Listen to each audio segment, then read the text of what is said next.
नमस्ते दोस्तों। तो आज मैं इतनी ब्राइट तैयार होकर जा रही हूँ। All is well. अब आपको बताने की ज़रूरत नहीं है, मैं जा रही हूँ पेंगोंग लेक। तो मैंने ये जो झोला लिया है, इतना सुंदर बोहेमियन झोला, ये मैंने ऑनलाइन लिया था। और मैंने ये ब्राइट कुर्ती सेट ली है मिंत्रा से, बहुत सस्ती है। सस्ती मैंने इसलिए बोला क्योंकि आप में से कई लोगों को लगता है कि ये तो ब्रांडेड ही चीज़ें पहनती होगी, पर ऐसा नहीं है।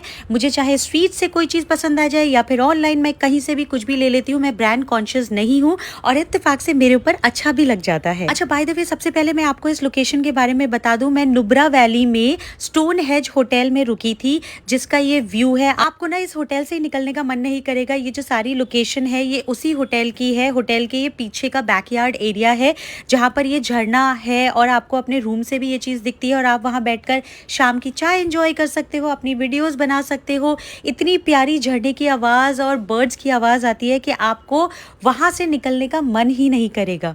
लेकिन मुझे निकलना था पेंगोंग लेक, तो थोड़ी सी वीडियोस बनाकर और एंजॉय कर कर मैं चली अपनी लोकेशन की तरफ, मतलब पेंगोंग लेक की तरफ। और रास्ते में जाते जाते मुझे ये पपी मिला और मैं इसके साथ खेलने लगी। फिर मुझे वहाँ के डॉग भी मिले।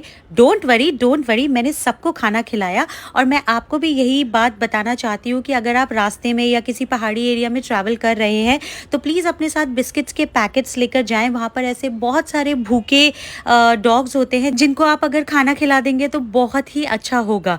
बाय द वे, मैं आपको ये दिखा दूँ कि रास्ता पेंगोंग लेक की तरफ जाने का ऐसा था, मतलब मेरे सारे अर्जे पुर्जे हिल चुके थे। जिन लोगों को मोशन सिकनेस होती है उनके लिए तो बहुत डिफिकल्ट होता है। तो भाई साहब, अपने साथ कोई भी मोशन सिकनेस की दवाई लेकर जरूर जाए। 7 घंटे बाद हिलते झुलते हम पहुंचे पेंगोंग लेक। आई स्वेयर, मेरे दिमाग की, पेट की, पूरी हड्डियों की हालत बहुत बेकार हो चुकी थी क्योंकि रास्ता कच्चा था।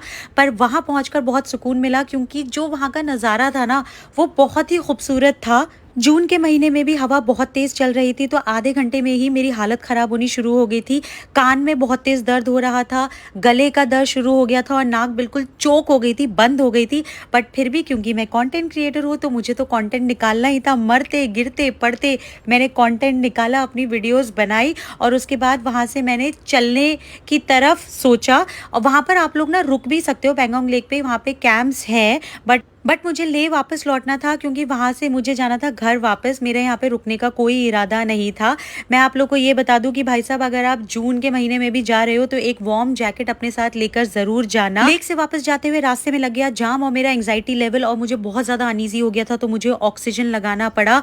अगले दिन जब हम लद्दाख वापस आ गए तो मैंने ये रंग बिरंगे बाल बनाए। तबीयत बहुत ख़राब थी लेकिन फिर भी मुझे इंजॉय करना था। और उसके बाद मुझे जाना था ऐसे तैयार होके रेंचो स्कूल। इन बालों को बनाने में मुझे लगे थे 2 घंटे, बट मैंने हार नहीं मानी और मैंने बनाई। ये सारे गहने भी मैंने ऑनलाइन खरीदे क्योंकि मुझे बोहेमियन लुक बहुत पसंद है। तो पूरा लुक मैं आपको दिखा देती हूँ। बूट्स पहने थे मैंने इस लुक के साथ। ये लुक बहुत ही सस्ते में क्रिएट हुआ क्योंकि ये सलवार जो नॉर्मल कॉटन सलवार है, स्पेगेटी घर में पड़ी थी, रंग बिरंगे बाल बना चुकी थी। और उसके बाद मैं पहुंची सीधे रेंचो स्कूल।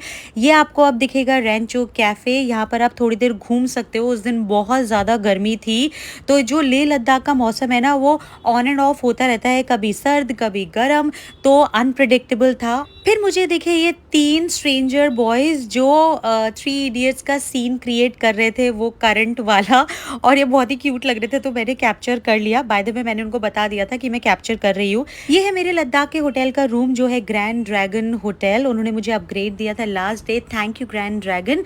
और क्यों दिया था? क्योंकि मैं हूँ आपकी Priyanka Tyagi. Jokes apart, by the way, मुझे इस ट्रिप में बहुत मज़ा आया, बट मेरी स्किन की वाट लग गई थी, मेरी हालत बहुत ख़राब हो गई थी। लेकिन मैंने इंजॉय करा। मैंने यहाँ पे 5 या 4 दिन स्टे करा था और तबीयत ऊपर नीचे हुई थी। बट मैं आपको यही बोलूँगी कि अगर आप लेह लद्दाख घूमने जाओ तो प्लीज़ अपना फुल चेकअप करा के जाना, ताकि आपको मेरी तरह ऑक्सीजन ना लगे। और वहाँ पर कितना भी हेल्दी इंसान हो, प्रॉब्लम हो सकती है। आई होप आपको मेरी वीडियो पसंद आई हो। Bye bye.